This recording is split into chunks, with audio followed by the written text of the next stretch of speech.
वो होगा immediate influences पर। और कल की क्लास को कंक्लूड करते हुए मैंने बोला था कि इसका जो नेक्स्ट स्टेप होगा कि हमारा डिस्कशन होगा इमीडिएट इन्फ्लुएंसेस पर, टाइप्स ऑफ इमीडिएट इन्फ्लुएंसेस पर। एक बात नोट करने की ये होती है कि दो प्रकार के इन्फ्लुएंसेस ब्रॉडली होते हैं। एक होता है इमीडिएट इन्फ्लुएंसेस और दूसरा होता है मीडिएट इन्फ्लुएंसेस। इमीडिएट इन्फ्लुएंस और मीडिएट इन्फ्लुएंस में फर्क ये है कि जो इमीडिएट इन्फ्लुएंस होता है वहां एक ही प्रोपोजिशन से कोई भी कंक्लूजन आप डिराइव कर सकते हैं। जब एक ही प्रेमाइस से कोई कंक्लूजन डिराइव किया जाए उसको इमीडिएट इन्फ्लुएंस कहते हैं, और जब दो प्रेमाइसेस से कोई कंक्लूजन ड्रॉ किया जाए तो उसको मीडिएट इन्फ्लुएंस कहते हैं। ये बड़ी जनरल सी बात है। तो हम लोग इमीडिएट इन्फ्लुएंसेस पर चर्चा करें, इसके लिए एक कॉन्सेप्ट है, वो है ट्रेडिशनल स्क्वायर ऑफ अपोजिशन की, जिसकी बात अरिस्टोटल ने ट्रेडिशनल लॉजिक में की है। ये जो स्क्वायर ऑफ अपोजिशन है, जैसा कि मैंने कल बताया था, ये उन दो प्रपोजिशंस के बीच में लागू होता है जिसके सब्जेक्ट और प्रेडिकेट टर्म एक जैसे होते हैं। एक जैसे होते हुए या तो वो गुण की दृष्टि से, क्वालिटी की दृष्टि से, या परिमाण या क्वांटिटी की दृष्टि से भिन्न हो, या दोनों ही दृष्टियों से भिन्न हो, ऐसा भी संभव है। तो इसमें जो चार प्रकार के विरोध बनते हैं उसको स्क्वायर के माध्यम से दर्शाया जा सकता है। ये जो स्क्वायर बन रहा है इसके टॉप एंड्स पर यूनिवर्सल प्रोपोजिशंस हैं ए और ई, जैसा कि आप देख पा रहे होंगे, और बॉटम एंड पर आई और ओ प्रोपोजिशन रख के एक प्रकार का ये स्क्वायर बनता है, और दोनों ही जो साइड्स हैं उनको क्रॉस कर देते हैं। तो आप देख सकते हैं इस फिगर में कि जो टॉप एंड है ए और ई, इसके बीच का जो रिलेशन होता है उसको कहते हैं कॉन्ट्रेरी अपोजिशन, और बॉटम एंड को कहते हैं सब कॉन्ट्रेरी अपोजिशन या सब कॉन्ट्रेरीज। और ये जो एक क्रॉस रिलेशन है ए ओ या ई आई का, इसको कॉन्ट्राडिक्टरी अपोजिशन रिलेशन कहते हैं। और जो साइड में है ए आई या ई ओ के बीच का जो रिलेशन होगा उसको सब अल्टर्न्स कहते हैं या सब अल्टर्न रिलेशन कहते हैं। इन विरोधों का क्या अर्थ है ये जानना आवश्यक होता है। मैंने जैसा कि कहा कि ये उन्हीं वाक्यों के बीच में, तर्क वाक्यों के बीच में संबंध होता है या दर्शाता है जिसके उद्देश्य और विधेय एक जैसे हों। तो किसी एक प्रपोजिशन के सत्य होने पर या उसके असत्य होने पर जो उससे उसके जस्ट अपोजिट यानी ये जो कॉन्ट्रोडिक्टरी वे में अपोजिट जो रिलेशन है, या और भी प्रकार के जो अपोजिशन यहाँ पर दर्शाए जा रहे हैं, उसमें परस्पर किस प्रकार का संबंध है, उसका नेचर क्या है, उसको जानना आवश्यक है। और इसी के लिए ट्रेडिशनल स्क्वायर ऑफ अपोजिशन की बात की जाती है। तो सबसे पहले हम डिस्कस करते हैं कॉन्ट्राडिक्टरी रिलेशन से। जैसे एक एग्जांपल है, ऑल जजेस आर लायर्स एंड सम जजेस आर नॉट लायर्स। ऑल जजेस आर लायर्स ये ए प्रपोजिशन है, और दूसरा प्रपोजिशन सम जजेस आर नॉट लायर्स ये ओ प्रपोजिशन है। यानी ए और ओ के बीच में, जैसा कि आपने देखा है, ये कॉन्ट्राडिक्टरी रिलेशन है इसमें। तो इसके लिए इसका अर्थ ये होता है कि जब दो प्रपोजिशंस के बीच में कॉन्ट्राडिक्टरी रिलेशन हो, कॉन्ट्रडिक्शन हो, तो ऐसे दोनों वाक्य ना तो एक साथ सत्य हो सकते हैं और ना एक साथ असत्य। तो इसका अर्थ क्या हुआ कि अगर ए प्रपोजिशन पहला all judges are liars, if this is true, then some judges are not liars. This will be what? Udo? False. Similarly, if all judges are liars is false, then what about some judges are not liars? If this is false, then this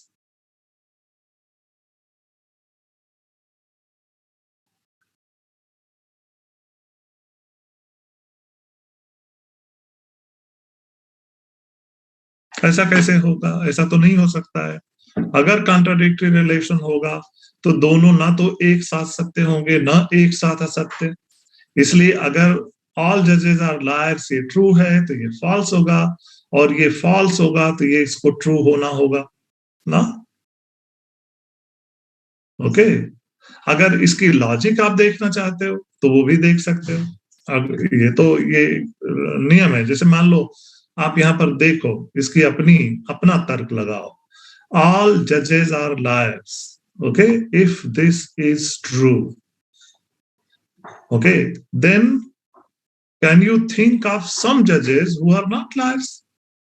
If all judges are liars, false. Similarly, if this is false, this means what? Okay, if this is false, this means what? How can, under what condition the first statement could be false? Falsity के लिए इसका क्या minimum शर्त होनी चाहिए, बताइए। First statement, if this is false, this means what? This is false, this means that there is at least one judge who is not a liar. है कि नहीं? ये तभी तो ये false होगा. If this is the case, then some judges are not liars. ये जो है क्या होगा? ट्रू हो जाएगा ना? तो ये लॉजिक है जिसके बेसिस पर मैं बताने की कोशिश कर रहा हूं। That is how you should understand the relation of contradiction. जो व्याघातक विरोध होता है वो ऐसे दो वाक्यों के बीच होता है जिसके उद्देश्य, जिसका गुण और परिमाण दोनों भिन्न हो। अब जैसे यहाँ पर गुण और परिमाण दोनों भिन्न है, ये कैसे कह सकते हैं? ये क्या है? अफर्मेटिव है, और ये क्या है? निगेटिव है। तो दोनों की क्वांटिटी अलग है। ये है यूनिवर्सल ऑल जजेस ना, ये जो सब्जेक्ट टर्म है ये यूनिवर्सल क्वांटिफायर है ऑल, और यहाँ पर है पर्टिकुलर क्वांटिफायर है। तो दोनों की क्वांटिटी भी अलग है, क्वालिटी और क्वांटिटी दोनों अलग है। जब ऐसा हो और दोनों के उद्देश्य विधेय एक जैसे हो तो इसको कॉन्ट्राडिक्टरी रिलेशन कहते हैं। They can neither be true together nor be false together. Okay, this is the meaning of contradictory relation. Now let us come to contrary relation. Contrary relation is found between A and E. Okay, A और E में क्या संबंध है? Both are what? Universal. Okay, quantity is same, but they differ in quality. Quantity, both are universal, but one is affirmative, the other is negative. If this is the case, then the two propositions they differ in जो difference है, जो opposition है, उसको कहते हैं contrary opposition. Contrary opposition का example जैसे मान लीजिए यहाँ पर दिया जाए, दूसरा example, all poets are dreamers. ये स्वप्न दृष्टा होते हैं, सभी कवि स्वप्न दृष्टा है। And no poets are dreamers, और कोई भी कवि स्वप्न दृष्टा नहीं है, अगर हिंदी में कहें तो। ओके, तो all poets are dreamers, no poets are dreamers, ये आप देख रहे हैं all और no, A और E का रिलेशन है, इसलिए इसको कहते हैं कॉन्ट्रेरी रिलेशन। इसको हिंदी में कहते हैं विपरीत विरोध। और ये विपरीत विरोध का मतलब होता है when two propositions having same subject and same predicate and differ in quality but same in quantity, both cannot be false but both can be true. Okay, both cannot be false. इसका दूसरा एक अर्थ होता है कि both whether both can be true, चलिए, if A is true then what about E? Both cannot be false, both can be true.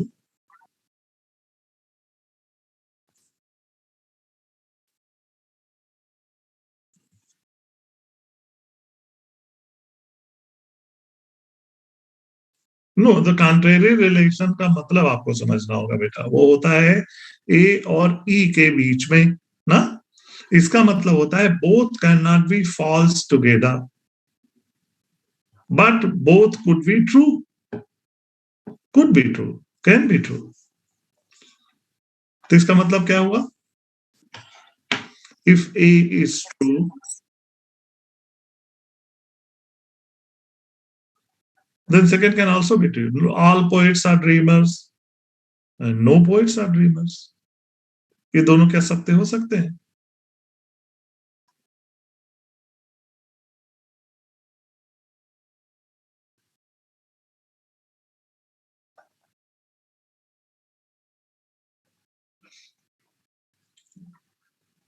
All poets are dreamers, no poets are dreamers.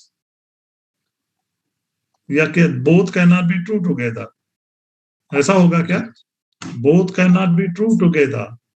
ऐसे होना चाहिए, both cannot be true together but they could be false together ना, ऐसे होना चाहिए। I think this rendering यहाँ पर जो दिया हुआ है ना, this is not okay. It would be better, it would be better if we say both cannot be true together. दोनों एक साथ सत्य नहीं हो सकते, जबकि दोनों एक साथ असत्य हो सकते हैं, इसकी संभावना। तो इसका अर्थ इस सेंस में किया जाए तो बेहतर होगा। कहीं मैंने देखा तो इस तरह से लिखा था, बट इट्स कंफ्यूजिंग ना। Both can not be true together. हाँ, वो हमको लगता है सब कंट्रेरी के लिए हो सकता है, will see. Both can not be true together, this is definite. अगर ए ट्रू होगा तो ई कभी ट्रू नहीं होगा ना, क्या ये सही है? और लेकिन अगर ये फॉल्स हो तो इसके फॉल्स होने की संभावना बनी रहेगी। ये फॉल्स होने का मतलब क्या होता है कि there is at least one poet who is not a dreamer ना, ओ हो जाएगा। और नो पोएट्स आर ड्रीमर्स, जो कुछ के लिए सही है वो क्या सभी के लिए? इसकी संभावना होगी, लेकिन डेफिनेटली नहीं कहा जा सकता। तो उसको कहेंगे कि अगर ये फॉल्स है तो ये प्रोबेबली क्या होगा? फॉल्स होगा ना। हाँ, हो सकता है, प्रोबेबिलिटी है, यानी इनडिटर्मिनेबल होगा। यू कैन नॉट डेफिनेटली से what would be the truth value of this. Okay. Now let us take up subcontrary and subaltern relation. Example of subcontrary: some diamonds are precious stones, some diamonds are not precious stones. This is I, this is O. ये definitely सब contrary है, जैसा कि हमने देखा आई और ओ के बीच में सब कॉन्ट्रेरी रिलेशन होता है। ओके, तो यहां पर होगा द सेम सब्जेक्ट जिसकी क्वांटिटी एक ही है लेकिन क्वालिटी में डिफरेंस है, पर ये इसकी जो क्वांटिटी है वो पर्टिकुलर है, इसकी क्वालिटी अफर्मेटिव है, इसकी नेगेटिव है। जब ऐसा रिलेशन हो पर्टिकुलर प्रपोजिशंस के बीच में, इसको सब कॉन्ट्रेरी कहते हैं। इसका मतलब क्या होता है?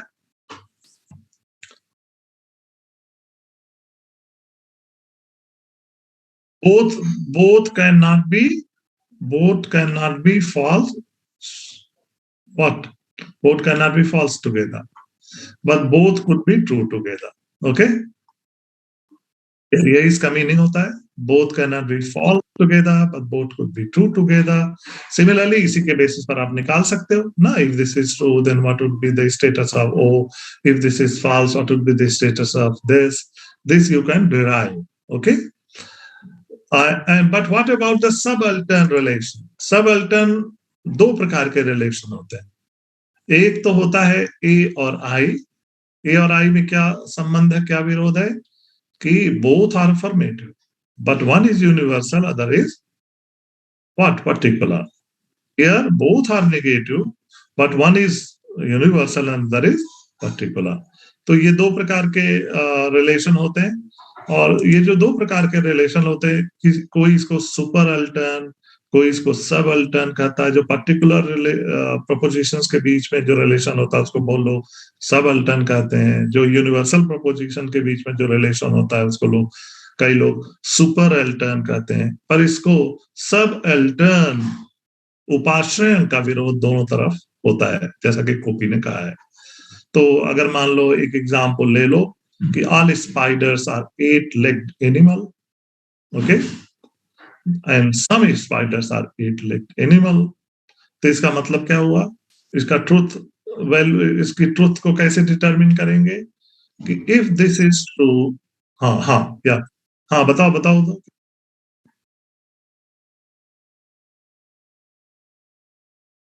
Because it is implied in the truth of this, huh? Okay, that is okay. Then what about the other way? But what about if this is true? Then what about this? Not necessarily true. Probability hogi, indeterminable hoga na. In definite terms, you can't say whether this could be true. Something which is true for some, it is true for all. We cannot clearly say. We are not able to say on the basis of you, सबके लिए क्या होगा ना?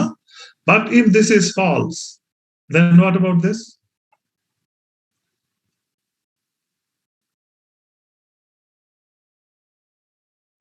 Okay, but what if this is true then? हो गया. But what about if this is false? Then this some spiders. हाँ,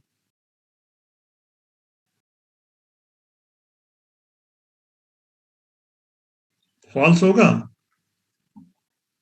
If this is false,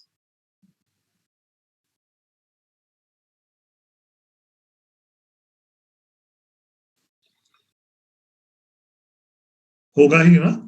अगर ये false होगा तो ये क्या होगा? Definitely कहा पाओगे?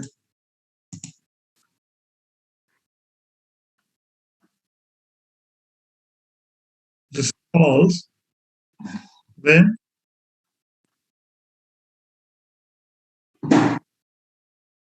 क्योंकि इसका मतलब होगा there are some spiders who are not 8-legged animals. Then this cannot be. This has to be false. Okay. Okay. So this is the meaning of these four types of opposition that we can talk about. ना? तो ये बात हो गई traditional square of opposition की। तो इसमें क्या होता है कि गिवन एनी प्रपोजिशन ना, if you are deriving another proposition, deriving another proposition, um, um, having the same subject and same predicate, तो what are the different possibilities ना? तो ये जो ट्रेडिशनल स्क्वायर अपोजिशन से ये बातें की गई हैं कि अगर कोई स्टेटमेंट ट्रू है, पर्टिकुलर स्टेटमेंट ट्रू है या फॉल्स है, तो उसी सब्जेक्ट और उसी प्रेडिकेट का जो अदर जो पॉसिबिलिटीज हैं उसकी ट्रुथ वैल्यू क्या होगी, ये डिटरमिन किया जा सकता है ट्रेडिशनल स्क्वायर ऑफ अपोजिशन के माध्यम से। ये भी इसका बड़ा इंपॉर्टेंट रोल है, आगे चल के हम लोग देखेंगे जब हम जो फर्दर इमीडिएट इन्फ्लुएंसेस की बात करते हैं। ये तो हो गई ट्रेडिशनल स्क्वायर ऑफ अपोजिशन के बाद। उसके बाद immediate inferences में there are 3 types. Some people do talk about 4 types ना. जैसे एक होता है कन्वर्जन। इसमें क्या होता है कि कोई भी गिवन प्रपोजिशन, यहाँ जब प्रपोजिशन की हम बात कर रहे हैं तो कैटेगोरिकल प्रपोजिशन की बात कर रहे हैं। कैटेगोरिकल प्रपोजिशन कितने प्रकार के होते हैं? ए, ई, आई और ओ। ओके, और इसके 3 या 4 अलग अलग तरीकों की बात होती है कि तरीकों से हम किसी भी गिवन कैटेगोरिकल प्रपोजिशन को या तो कन्वर्ट करके या ऑबवर्ट करके या उसका कंट्रीपोजिशन पाके या उसका इन्वर्जन करके ना, हम कोई एक ऐसा प्रपोजिशन क्या डिराइव कर सकते हैं जो इम्प्लाइड हो प्रीमाइज में, जिसकी ट्रुथ या falsity is implied in the given premise ना। ये जो डिफरेंट तरीके हैं ये वैलिड इन्फ्लुएंसेस के तरीके हैं। अगर आप कन्वर्जन के रूल्स को फॉलो करके किसी गिवन प्रेमाइस का कन्वर्जन कर लेते हैं ना, as per the rule of the conversion, then जो जो कन्वर्ट होगा, एक कन्वर्टेंट होता है, कन्वर्स होगा, the converse of the given premise follows from the convertend ना, ये होता है कि नहीं? तो ये जो कन्वर्जन के रूल्स हैं, आई think you would be knowing, यहाँ मैंने बहुत ज्यादा लिखा नहीं, और मैं जस्ट आपको बता देता हूं कि कन्वर्जन का रूल एक होता है, जैसे मान लो कि कोई प्रपोजिशन है, कोई भी ले लिया जाए, जैसे ए ना, यहाँ पर आप देखेंगे all spiders are 8-legged animals. इसका अगर आपको कन्वर्जन करना हो तो आप कैसे करेंगे? उसका रूल है, उसका रूल क्या है कि क्या करते हैं, सब्जेक्ट और प्रेडिकेट के पोजीशन को इंटरचेंज कर देते हैं ना, है कि नहीं Uddhav? We interchange the position of subject and predicate in conversion, करते हैं ना? अच्छा, but I think you should know, मैं आपको बताता हूँ कि ये क्यों इंपॉर्टेंट है।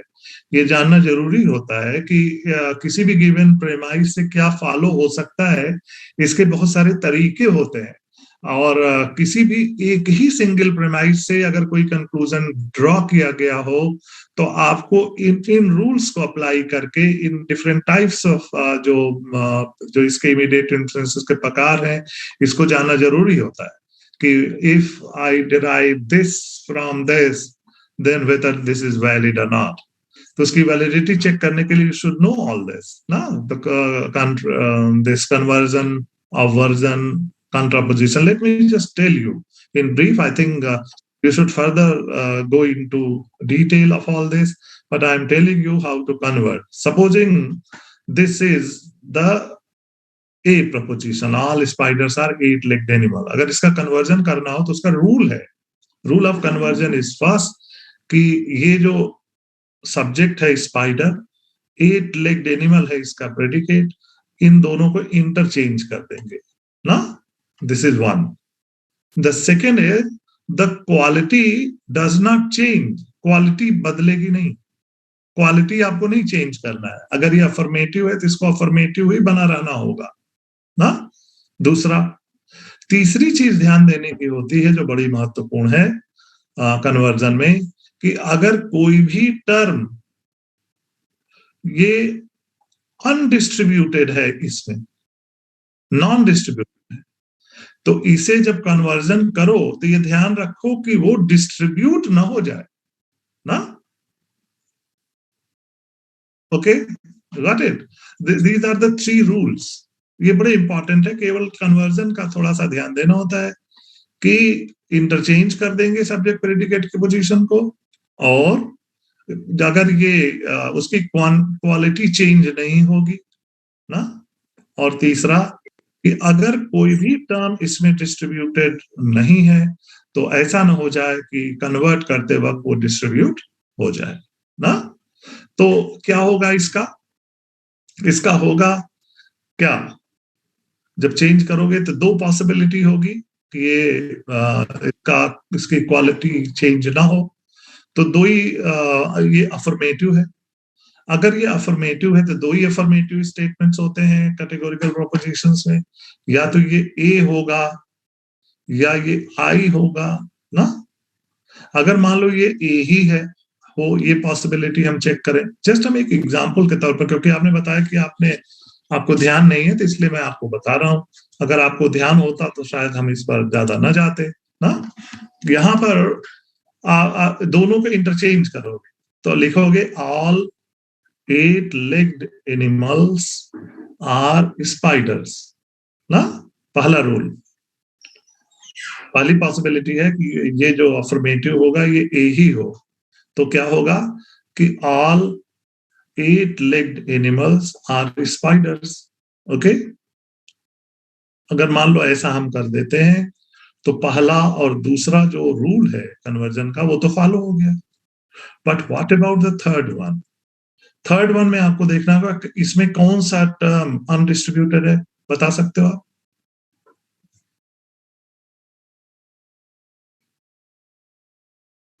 No no no, in a proposition only subject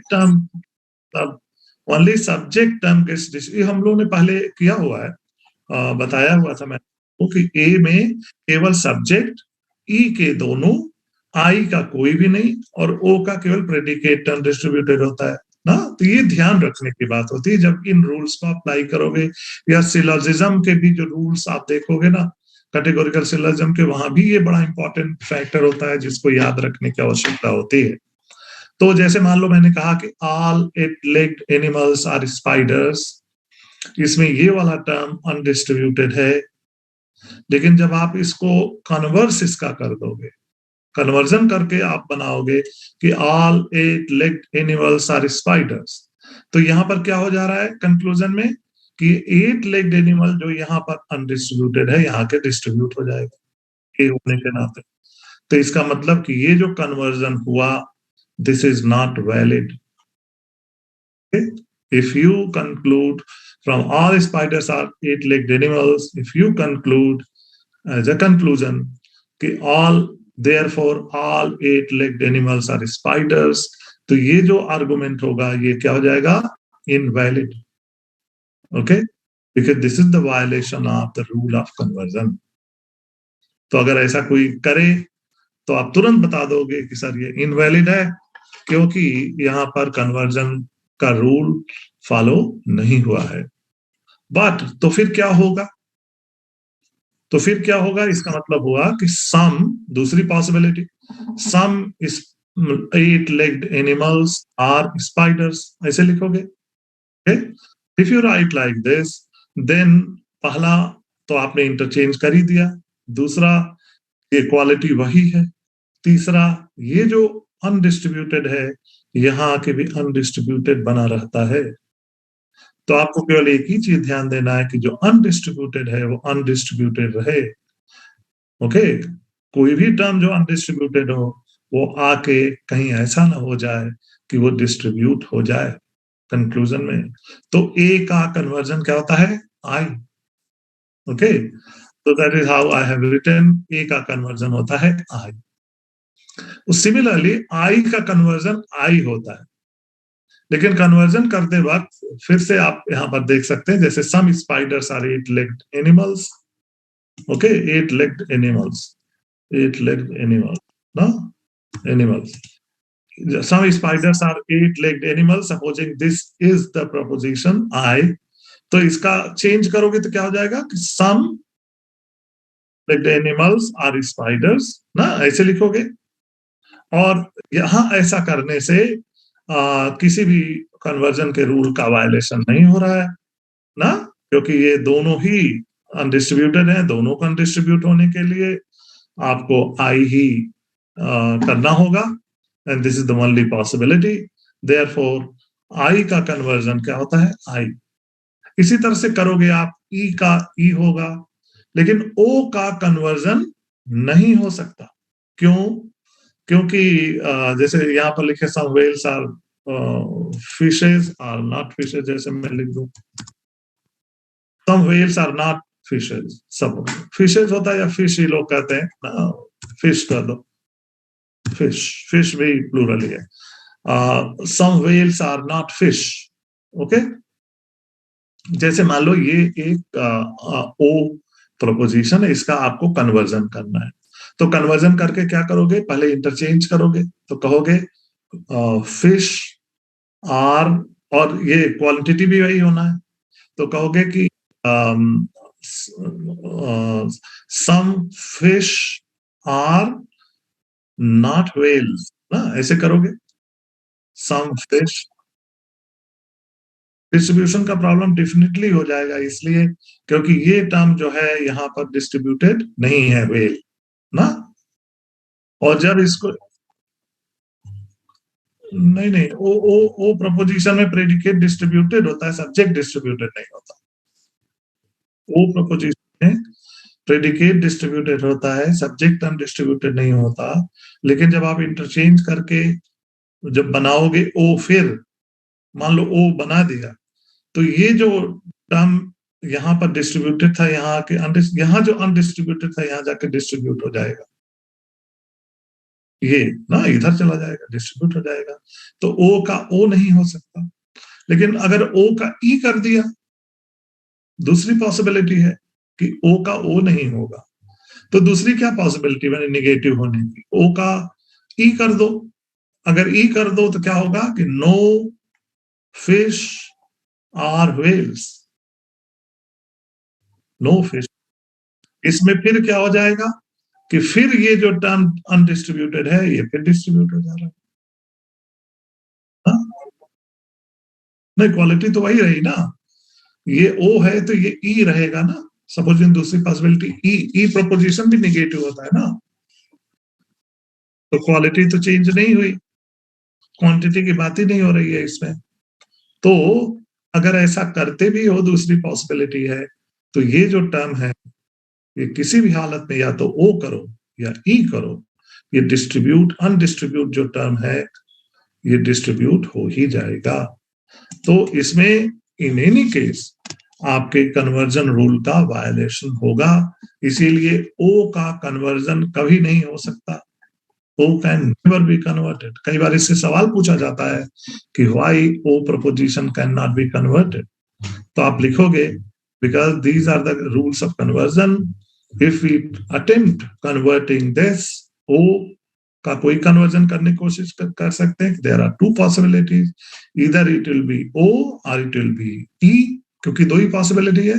और दोनों ही पॉसिबिलिटीज में जो सब्जेक्ट टर्म जो अनडिस्ट्रीब्यूटेड होता है गिवन प्रेमाइस का, वो जो ओ प्रोपोजिशन होगा, तो उसको जब भी हम कन्वर्ट करने की कोशिश करेंगे तो वो डिस्ट्रीब्यूट हो जाता है। तो किसी भी हालत में जो कन्वर्जन का रूल नंबर 3 है उसका वायलेशन हो ही जा रहा है, इसलिए O can not be converted. Okay, this is the rule of, this is the type of conversion जो इमीडिएट इन्फ्लुएंस का एक प्रकार है, जिसको परिवर्तन कहते हैं। और परिवर्तन के नियम होते हैं, किस प्रकार से वाक्यों को परिवर्तित किया जा सकता है। ए का आई होता है, आई का आई होता है, ई का ई हो सकता है, ओ को कभी भी परिवर्तित नहीं किया जा सकता, क्योंकि जब भी हम करने की कोशिश करेंगे तो वायलेशन कन्वर्जन के रूल का हो ही जाएगा। Okay, this is the first type. The second type that you should note, ये जरूरी है इसको, क्योंकि जब भी आप कोई भी आर्गुमेंट प्रस्तुत करोगे ना, तो being a student of logic you should no this. है बहुत सिंपल सी चीज, लेकिन ये मैटर करती है। जब इससे कोई चीज आगे आप प्रोसीड करोगे, ये होगा तो ये तो होगा ही, ये तो होगा ही, जो आप मान के चल रहे हो ये नहीं होगा ना, ये हो ही नहीं सकता। अगर कोई कहे कैसे नहीं हो सकता, तो आपको रूल बताना होगा ऐसे नहीं हो सकता ना। तो सेकेंड टाइप इज ऑब्वर्जन। अवर्जन का मतलब होता है प्रतिवर्तन, प्रतिवर्तन। इसके भी नियम होते हैं। जैसे मान लो ए प्रोपोजिशन जैसे हम ले लें, सामने एक प्रोपोजिशन रखने से थोड़ा सा सिंपल हो जाता है, क्योंकि लॉजिक में जरूरी होता है कि आप कोई पर्टिकुलर एग्जाम्पल लेके देखें। All spiders are 8-legged animals, जैसे हमारे सामने रखा हुआ ए प्रोपोजिशन, इसका हम अवर्जन करके देखें और रूल आपको बताएं। अवर्जन का रूल ये होता है कि ये जो सब्जेक्ट टर्म है इसको चेंज नहीं करते, it remains the same while averting this proposition. यानी ये पोजीशन इसकी इंटरचेंज नहीं करेंगे, इसको यहीं का यहीं रख देंगे। दूसरा नियम होता है कि ये जो प्रेडिकेट होता है ना, इसका कॉन्ट्राडिक्टरी टर्म आप अवर्जन करते वक्त जो कंक्लूजन में आपको रखना होगा ना, इसका वही रखना है, इसका कंट्राडिक्टरी टर्म रखना होगा। ये दोनों ध्यान देना है। और आपको ये भी ध्यान देखना है कि क्वांटिटी नहीं बदलती, quantity will not change, quantity of the preposition remains the same, but the quality differs. If this is affirmative, this has to be negative. If this is negative, this has to be affirmative. Na? These are the 4 rules of version. अब जैसे मान लो इसी का हमें करना हो, तो हम यहाँ पर बेटा क्या लिखेंगे? जैसे हम लिखेंगे, जैसे सबसे पहले कि स्पाइडर्स आप रखोगे कि स्पाइडर्स जैसे रखो,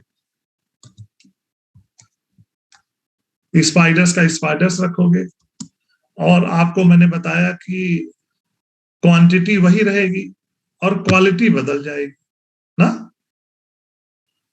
क्वालिटी बदल जाएगी ना। तो स्पाइडर्स आर नॉट नॉट, अब यहां पर क्या करेक्ट लिखना पड़ेगा, 8 लेग्ड एनिमल्स। तो यहां पर आपको रूल नंबर 2 क्या है, स्पाइडर का तो स्पाइडर आपने लिख दिया, तीसरे रूल के अनुसार क्वांटिटी तो बदल जाती है ना, क्वांटिटी नहीं बदल रही, लेकिन ध्यान देना है कि सब्जेक्ट वही रहेगा और प्रेडिकेट जो भी दिख रहा है ना 8 लेग्ड एनिमल्स, ये इसका कंट्राडिक्टरी टर्म यहाँ पर आपको लिखना होगा। और कंट्राडिक्टरी टर्म के लिए लॉजिक में ये होता है कि किसी भी टर्म का कंट्राडिक्टरी टर्म जब आपको बनाना हो तो लॉजिकली आपको क्या करना चाहिए, जैसे रेड, रेड का कंट्राडिक्टरी टर्म क्या होगा, नॉन रेड ना, रेड का कंट्राडिक्टरी टर्म व्हाइट नहीं होगा, रेड का कंट्राडिक्टरी टर्म लॉजिक में क्या होगा, non red, anything any colour which is non red is the contradictory term of red ना। तो यहां पर उसी लॉजिक से क्या होगा, 8 लेग्ड एनिमल, तो यहां लिखोगे non 8 legged animals, sorry, okay, some spiders are not non 8 legged animals, non लगा दोगे किसी भी टर्म के पहले तो उसका कंट्राडिक्टरी टर्म हो जाता है, तो इसका क्या होगा बेटा, ये नेगेटिव है, इसकी क्वांटिटी यूनिवर्सल ही होनी है, तो आप लिखोगे नो स्पाइडर्स आर, यहां पर नो जब अंग्रेजी में लिखते हैं तो लिखेंगे no spiders are non 8 legged animals ना। ये कौन सा प्रपोजिशन हुआ, ई हुआ ना। तो ए का वर्जन क्या होगा, ई, लेकिन कैसे होगा, इस तरह से होगा ना, इट रिमेन्स द सेम। और ये जो प्रेडिकेट टर्म है ये इसका कंट्राडिक्टरी टर्म हो जाएगा, क्वांटिटी रिमेन्स द सेम, ये यूनिवर्सल है ये भी यूनिवर्सल है, लेकिन क्वालिटी चेंजेस, ये अफर्मेटिव है ये हो गया निगेटिव, यहाँ किसी भी रूल का वायलेशन नहीं हुआ। तो ए का कन्वर्जन क्या हो जाए, अब वर्जन क्या होता है, ए का ई, उसी तरह से ई का ए, आई का ओ और ओ का आई। ध्यान क्या देना है कि रूल का, कि subject remains the same and predicate का कंट्राडिक्टरी टर्म हो जाएगा, और जो अफर्मेटिव है वो निगेटिव हो जाएगा, क्वांटिटी वही रहेगी, यानी ई ए होगा, ई का ऐसा नहीं होगा कि आई हो जाएगा, करोगे गलत हो जाएगा, आवर्जन नहीं होगा, ई का ए, आई का ओ का आई होना होगा। Okay, similarly let us come to, हाँ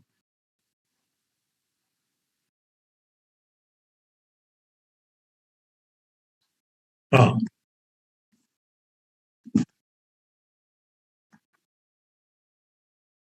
आपने लॉजिक कब पढ़ा था, पोस्ट ग्रेजुएट में पढ़ा था।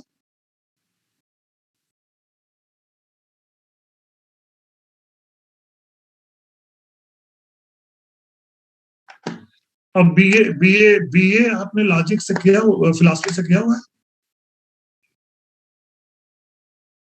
Okay, you are BCom student, अच्छा ठीक बात है। तो कई बार क्या होता है ना, बीकॉम में तो लॉजिक नहीं होगा, हाँ जी जी जी,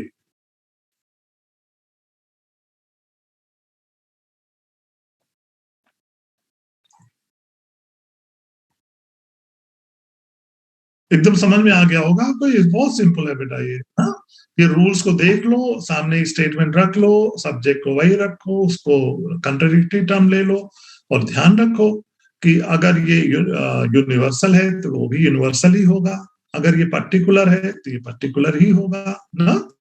और क्या होता है जो क्वालिटी है, अगर अफर्मेटिव है तो निगेटिव, निगेटिव है तो अफर्मेटिव ना, इसी का ध्यान देके और वर्जन कर लेते हैं, लेकिन ए का ई कोई भी नहीं वहां ध्यान देना होगा, सब्जेक्ट और प्रेडिकेट उसका कंट्राडिक्टरी टर्म हो रहा हो ना, बदल रहा हो, तभी ऑबवर्जन का रूल अप्लीकेबल होगा। और ऑबवर्ट करके ए का ई, जैसा कि मैंने अभी बताया, ए का ई अगर इस तरह से, जैसे मान लो all spiders are eight legged animals, therefore no spiders are not eight legged animals, whether this argument is valid. अगर मान लो आपको बताना हो तो आप क्या करोगे? जैसे ये सवाल पूछ दिया जाए कि weather this argument is valid, तो आपको पता ही नहीं चलेगा, आप अपनी लॉजिक लगा रहे होगे ना, देख रहे होगे, कॉमन सेंस लगा रहे हो। यहाँ कॉमन सेंस नहीं लगाना, कॉमन सेंस तो सभी के पास होता है, तो लगा ही लो, कॉमन सेंस तो हमेशा रखना चाहिए साथ में। लेकिन यहाँ पर रूल अप्लाई करना होगा ना, if you know the rule of operation, आप देख रहे हो, अच्छा स्पाइडर का स्पाइडर कर दिया, एट लेग्ड एनिमल का नॉन एट लेग्ड एनिमल्स कर दिया, और ये जानते हैं ये ए है, ये ई है। तो यहाँ पर अगर आपको, फिर आप बता दोगे, आप ये बोल दोगे इसमें ऑवर्जन का रूल लागू हो रहा है, and as per the rule of observance, this aversion, this is okay. So if this is the premise, if we conclude like this statement, then this is valid, this has to be valid, huh? So this is very important, I think you should keep these things in mind. तो and ये immediate inferences के प्रकार है, जहां पर किसी single premise से कोई कंक्लूजन ड्रॉ करते हैं उसको इमीडिएट इन्फ्रेंस कहते हैं। और तीसरा पोजीशन होता है जिसको कहते हैं कॉन्ट्रा पोजीशन। अच्छा, मैं इस इंप्रेशन में था कि आप बीए में आपने फिलॉसफी लिया होगा, आई डिडंट नो कि यू आर बी कॉमर्स, तो इसलिए कई बार ये छूट जाती है। जैसे मान लीजिए कि अगर लॉजिक कोई पढ़ रहा है तो ट्रेडिशनल लॉजिक की भी उसको जानकारी थोड़ी होनी चाहिए, तभी तो मॉडर्न लॉजिक के जो टूल्स हैं वो अप्लाई करके देख लेगा। वैसे इंडिपेंडेंटली तो कोई भी सिलेबस रिफर करके पार्ट भी उसका पढ़ लेता है। जैसे मान लो कि वेस्टर्न फिलॉसफी पढ़ना है, तो आपने क्या किया कि मॉडर्न वेस्टर्न फिलॉसफी पढ़ना शुरू किया पहली बार। आपने ना तो ग्रीक फिलॉसफी पढ़ा, ना मेडिवल फिलॉसफी पढ़ा, आपने सीधे सीधे जो डिबेट है एपिस्टेमोलॉजी का ना, रेशनलिज्म, एम्पिरिसिज्म और क्रिटिसिज्म का ना, एक हिस्टोरिकल डिबेट है, और हिस्टोरिकल डिबेट का अपना एक कॉन्टेक्स्ट है, उसके कुछ की क्वेश्चंस हैं, फंडामेंटल क्वेश्चंस हैं जिसको लेके डिबेट हुआ ना, ये कोई हवा में नहीं हुआ, और हिस्टोरिकल डिबेट है। और हिस्टोरिकल डिबेट में आप देखोगे ग्रेजुअली ये प्रोग्रेस कर रहा था। एक तरफ रेशनलिस्ट ट्रेडिशन था, वो तो मैं आज नहीं कर रहा हूँ, जस्ट मैं एग्जांपल के लिए दे रहा बोल रहा हूँ, क्योंकि आपके सिलेबस का हिस्सा ही है, आपने हमारे ख्याल को कवर भी किया हुआ होगा किसी ने, कि जैसे मान लो रेशनलिज्म है तो उसको इनिशिएट किया डेकार्ट्स ने ना, फिर उसके बाद उसका काउंटर हो गया एम्पिरिसिस द्वारा, जैसे ब्रिटिश थिंकर जॉन लॉक ने इसको काउंटर कर दिया। वो एक अनुभववादी थे, वो एग्री नहीं कर रहे थे डेकार्ट्स से, उन्होंने कहा नहीं, हमारा फंडामेंटल डिफरेंस है आपसे ना, तो वो एक अलग लाइन ऑफ थिंकिंग और थियरी डेवलप हुई जिसको एम्पिरिसिज्म कहते हैं। फिर क्या हुआ कि डेकार्ट्स के डिफेंस में कोई आ गया, जो डेकार्ट्स का फॉलोअर था वो थे स्पिनोजा।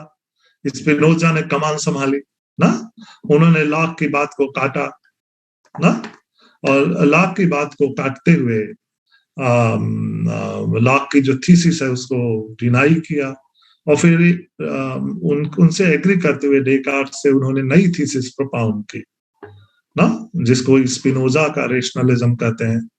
फिर इधर फिर काउंटर हुआ, फिर उधर बर्कले आ गए, लॉक बर्कले ना, बर्कले डिफेंस में आए लॉक के, कि लॉक ने हाँ थोड़ी बहुत गड़बड़ी की, जिसकी वजह से वो उनको, उन पर लोगों ने जो है उनको क्रिटिसाइज किया, थोड़ा ब्लंडर किया लॉक ने, उसको करेक्शन करते हुए बर्कले आ गए। बर्कले ने, ये दोनों थिंकिंग अलग अलग पैरेलल चल रही है, और फिर आप देखोगे कि जब डिबेट आगे बढ़ा तो भी उसका कोई समाधान नहीं निकल रहा है, लोग अपना अपना डिफेंस में लोग आ रहे हैं। तो एक तरफ बुद्धिवाद की धारा है, दूसरी तरफ अनुभववाद की धारा है, दोनों चल रही हैं साथ साथ, और दोनों एक दूसरे के जस्ट अपोजिट धाराएं हैं जो पैरेलल चल रही हैं ना, वेस्ट, मॉडर्न वेस्ट में, यूरोप में। फिर आप देखोगे कि फिर रेशनलिज्म में लाइबनिज आ जाते हैं जिन्होंने एम्पिरिसिज्म को एक्सट्रीम पर ले जाके पहुंचा दिया, और उधर नो रेशनलिज्म को, और उधर एम्पिरिसिस्ट थिंकिंग में, लाइन ऑफ थिंकिंग में ह्यूम आ जाते हैं जो स्केप्टिज्म प्रस्तुत करते हैं। तो ये दोनों क्या हो जाते हैं, एक्सट्रीम जो पोजीशंस हो गई, तो फिर हुआ कि भाई इतने लंबा डिबेट चल रहा है, इसका परिणाम कुछ नहीं निकल रहा है, दोनों अपनी अपनी राग अलाप रहे। तो और जिस जिस कंफ्यूजन को दूर करने के लिए ये सिद्धांत इमर्ज हो रहे थे डिबेट और डिस्कशन के उपरांत, फिर जर्मन थिंकर इमैनुअल कांट आए। उन्होंने अपने पूर्ववर्ती सिद्धांतों को की आलोचनात्मक ढंग से देखा, समीक्षा की उसको, और समीक्षा करते हुए दोनों को उन्होंने सिंथेसाइज करके एक नया पर्सपेक्टिव प्रस्तुत किया। और उसमें उन्होंने देखा कि दोनों अपनी अपनी जगह तो सही है, लेकिन दोनों वन साइडेड व्यू है, और दोनों एक दूसरे के कॉम्प्लीमेंट्री हो सकते हैं। इस तरह से उन्होंने सिंथेसाइज करके एक सिंथेटिक व्यू प्रस्तुत किया, जिसको कहते हैं समीक्षावाद या थियरी ऑफ क्रिटिसिज्म। और उनके आइडिया प्रस्तुत कर देने के बाद आप देखेंगे कि वेस्ट में एक कंसेंसस डेवलप हुआ ना। अब ये जैसे एक कॉन्टेक्स्ट है जिसमें ये बातें हो रही हैं ना, अब इसमें बहुत सारे की कॉन्सेप्ट्स आएंगे जो उसके जो पूर्ववर्ती सिद्धांत है ना, जैसे कि अरिस्टोटल ने नॉलेज को डिफाइन किया कि knowledge is a justified true belief. ये बड़ा ही कॉमन सेंसिकल भी है, और एक बड़ा ही ऐसा डिफिनीशन है जिस पर कंसेंसस है, कोई इसको डिनाई नहीं कर सकता। उसी को अपनाते हुए लोगों ने अपनी बात करने की कोशिश की होगी। तो कहीं ना कहीं मॉडर्न का भी रेफरेंस उसके ठीक पहले वाले पीरियड का आता है, मेडिवलिज्म का। उसके पहले इतना कंफ्यूजन क्यों था, क्यों लोग कहते थे कि इवोल्यूशनिज्म के जैसे नया सिद्धांत आया, डार्विन ने प्रस्तुत किया, उसके पहले कौन सा सिद्धांत है जिसको काउंटर कर रहे थे डार्विन, तो वो क्रिएशनिज्म को काउंटर कर रहे थे। तो क्रिएशनिज्म क्या है, तो कहीं पीछे जाना होता है, तो एक लाइन ऑफ थिंकिंग है जिसका आगे पीछे जरूर होता है, तो वो भी देखना होता है कि आप एक मैच्योर थिंकर की तरह चीजों को देख सकते हैं। सिमिलरली लॉजिक में भी, जैसा कि सिलेबस का हिस्सा है, यद्यपि देखने को बड़ा सिंपल लगता है ना, कि लगता है कि जैसे ये अंडर ग्रेजुएट का सिलेबस रख दिया गया क्या, लेकिन अगर मान लो कोई लॉजिकल टूल्स को समझ रहा है, पढ़ रहा है, जानने की कोशिश कर रहा है, तो ये देखने से बड़े एलिमेंट्री लगते हैं, पर ये अल्फाबेट्स ऑफ लॉजिक है जिनको जानना जरूरी है, तभी आप कॉम्प्लेक्स जो और आगे का जो सिंबॉलिक लॉजिक है, मॉडर्न लॉजिक है, ट्रुथ फंक्शनल लॉजिक है, मैथमेटिकल लॉजिक है, लॉजिक ऑफ रिलेशंस है, एटसेट्रा, तब आप अच्छे से समझ पाएंगे। तो बेटा मैं जस्ट आ जाता हूँ इस कॉन्सेप्ट पर, कॉन्ट्रापोजिशन के ना। Let us come back to our discussion. तो conversion, obversion and contraposition. Contraposition का एक मैक्सिम है कि जब कॉन्ट्रापोजिशन करना हो किसी भी स्टेटमेंट का मतलब कैटेगोरिकल प्रपोजिशन का AEIO में से, तो उसका कॉन्ट्रापोजिशन करना है तो पहला रूल ये होता है, मैक्सिम है, सूत्र जिसको कहेंगे, फर्स्ट ओवर्ड देन कन्वर्ट। ओके, कि पहले जैसे मान लो कि ये दिया गया है कि all spiders are 8 legged animals, तो फर्स्ट ओवर्ड ऐसे ओवर्ट कर दिया, देन कन्वर्ट। जैसे मान लो इसको अभी हमें कन्वर्ट करना हो, तो हम क्या करेंगे, इसी को कन्वर्ट करना हो, इसको इससे आपने ओवर्ट कर दिया, फिर इसको आपने कन्वर्ट कर दिया, इसको, तो क्या लिखोगे बेटा, ई का ई होगा, ई का ई होगा, क्या होता है, no what, a non non 8 legged,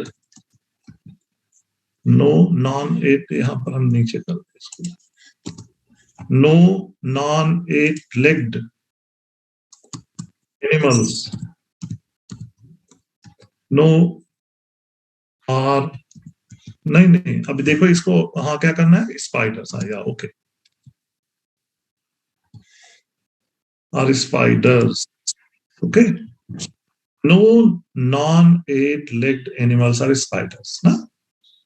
ई का ई में कन्वर्जन आपने कर दिया ना, तो ये जो निकला, ये वाला, ये जो कंक्लूजन के तौर पर आपको दिख रहा है, no non eight legged animals are spiders, ये क्या होगा? This is the contraposition of this original proposition, ये वाले का। इसका जो है ये, इसका कंट्रापोजिशन क्या होगा? ये हो। अगर इसका कंट्रापोजिशन पाना है तो ये इस तरह से अगर आप लिखोगे, all spiders are eight legged animals, therefore no non eight legged animals are spiders. अगर ऐसा लिखा हुआ है, आपको बताना हो ये वैलिड है कि नहीं। तो आप देखोगे कि ये कैसे हो गया कि यहाँ का यहाँ आ गया, यहाँ का। तो आपको अगर लॉजिक के ये प्रकार पता हो तो आप देखोगे कि ये लगता है कंट्रापोजिशन है इसका, ये कंट्रापोजिशन है कि नहीं, जरा देख लें। तो आप देखोगे कि इसका सबसे पहले अवर्जन करोगे, फिर इसका ऐसे कन्वर्जन करोगे, तो ये जो रिजल्टेंट प्रोपोजिशन होगा, ये जो कि कंक्लूजन के तौर पर डिराइव किया जा रहा है, this is the contraposition of ए। समझ गए आप? तो इस तरह से आवर्जन, कन्वर्जन और आवर्जन आपको पता हो तो कंट्रापोजिशन आप कर सकते हैं। यहाँ पर एक बात और आती है, मैं इस पर आता हूं। ओके, यहाँ पर जैसे हम आ जाए, इसको बेटा थोड़ा छोटा करके एक चीज और मैं आपको बता दूं। जैसे यहाँ पर लिख दो इन्वर्जन। इन्वर्जन क्या होता है?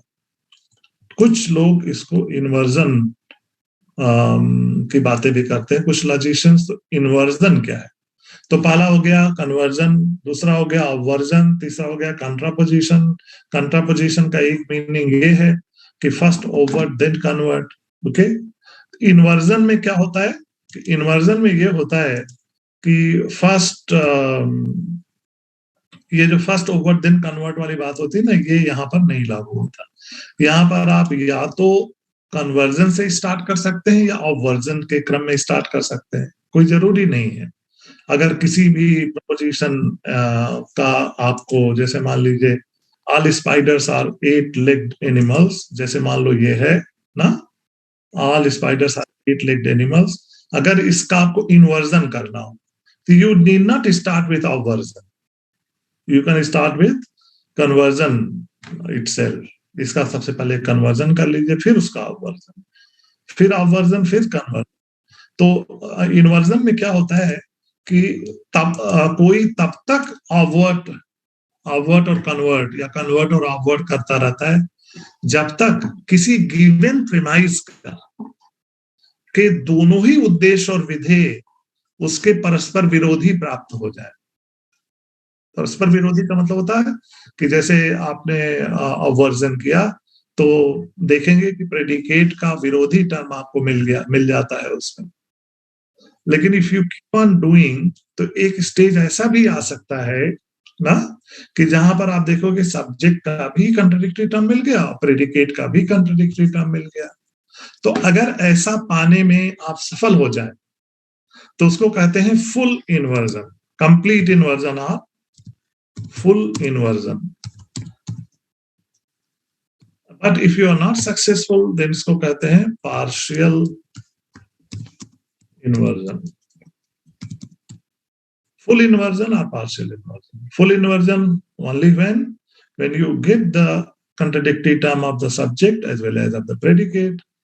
इन्वर्जन में क्या होता है? आप चाहे अवर्जन से स्टार्ट करें चाहे कन्वर्जन से स्टार्ट करें, यू कीप ऑन चेंजिंग। कई बार ऐसा भी हो सकता है कि आप आगे ना बढ़ पाए, जैसे मान लीजिए ओ स्टेटमेंट मिल रहा है, उसका कन्वर्जन करना है तो ही रुक जाओगे, कन्वर्जन हो ही नहीं पाएगा, तो you will have to stop there. आप अवर्जन से स्टार्ट करके देखिए तो हो सकता है आप प्रोसीड कर पाओ। तो ये इन्वर्जन कई बार होता है कि फुल इन्वर्जन है या पार्शियल इन्वर्जन है, लेकिन जो भी आप करने में सफल होगे, वो जितने भी जहां तक सफल हो पाओगे वहां तक आप कंक्लूजन अगर ड्रॉ कर सकते हो किसी भी गिवन स्टेटमेंट से, कितने प्रकार के कंक्लूजन्स ड्रॉ हो सकते हैं by applying the rule of contraposition और इन्वर्जन, यू कैन नो कि इससे अगर ये डिराइव किया जाए तो ये वैलिड होगा कि नहीं। ठीक है। So these are the types of immediate inferences that I think you should consider, you should study, and this is the part of the syllabus. तो ये बेटा जो आज मैंने आपको बताया ना कि ट्रेडिशनल स्क्वायर प्रोपोजिशन, उसमें भी आपको ध्यान रखना चाहिए 4 टाइप्स ऑफ प्रोपोजिशन, उसका क्या मीनिंग है। वो एक ही चीज ध्यान देनी है कि ट्रेडिशनल स्क्वायर प्रोपोजिशन वही लागू होता है जिसके सब्जेक्ट और प्रेडिकेट एक जैसे हों। अगर ऐसा हो, if any given premise is true, then उससे जो रिलेटेड दूसरे प्रकार के जो प्रीमाइजेस हैं उनकी ट्रूथ और फॉल्सिटी के बारे में आप क्या कह सकते हैं। अगर इन चारों प्रकार के अपोजिशन का मीनिंग आपको पता हो तो you can very well derive whether what could be the truth condition of the conclusion of the argument. Okay, समझ गए। और उसी तरह से these are the types of immediate inferences, इनके रूल्स हैं, इनके कन्वर्जन के, अवर्जन के, कंट्रापोजिशन के, इन्वर्जन के, ये भी आपको थोड़ा सा कंसल्ट कर लेना चाहिए। And this is definitely going to help you. This is all about immediate inferences. So next time I will discuss mediate inference ना। मीडिएट इन्फ्रेंस जैसा कि मैंने बताया कि जहां एक सिंगल प्रेमाइज से कंक्लूजन ड्रॉ करना, ये तो इमीडिएट हो गया। लेकिन जब दो प्रेमाइजेस से कोई कंक्लूजन ड्रॉ करोगे तो उसको मीडिएट इन्फ्रेंस कहते हैं। और जो मीडिएट इन्फ्रेंस होता है उसको सिलाजिज्म भी कहते हैं। सिलाजिज्म का मतलब होता है न्याय वाक्य। तो we are going to talk about categorical syllogism first. Categorical syllogism is that syllogism जहां पर 3 प्रोपोजिशंस यूज करके आप कोई आर्गुमेंट बनाओगे, जहां पर 2 प्रोपोजिशन होंगे प्रीमाइजेस और एक होगा कंक्लूजन। ओके, और जितने भी प्रोपोजिशन यूज होंगे वे क्या होंगे? Categorical propositions, AEIO। ये सब कैटेगोरिकल की बात हो रही है। आगे चल के मिक्स्ड सिलोजिज्म भी होता है जहां पर कैटेगोरिकल और हाइपोथेटिकल या डिसजंक्टिव प्रपोजिशन यूज करके मिक्स्ड सिलोजिज्म की बात होती है। वो मैं just by way of reference आपको बता दूंगा। लेकिन नेक्स्ट क्लास में हम लोग डिस्कस करेंगे categorical syllogism, forms of categorical syllogisms, rules of categorical syllogism, then consequent, और आगे बढ़ के हम लोग वेन डायग्राम टेक्निक ना, Boolean interpretation of categorical propositions, etc. we shall discuss in the following lectures, that in the discussions that we will undertake. ठीक है, तो आज के बाद बेटा कल tomorrow is 28th exam schedule है सेमेस्टर, तो I will meet the class day after tomorrow ना, दैट इज ऑन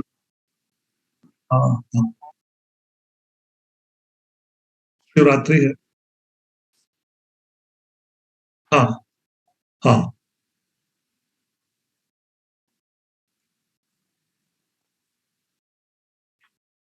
ओके, तो in the afternoon we can, I let you know ना, I let you know tomorrow कि what time we can have ना, तो accordingly we can then you schedule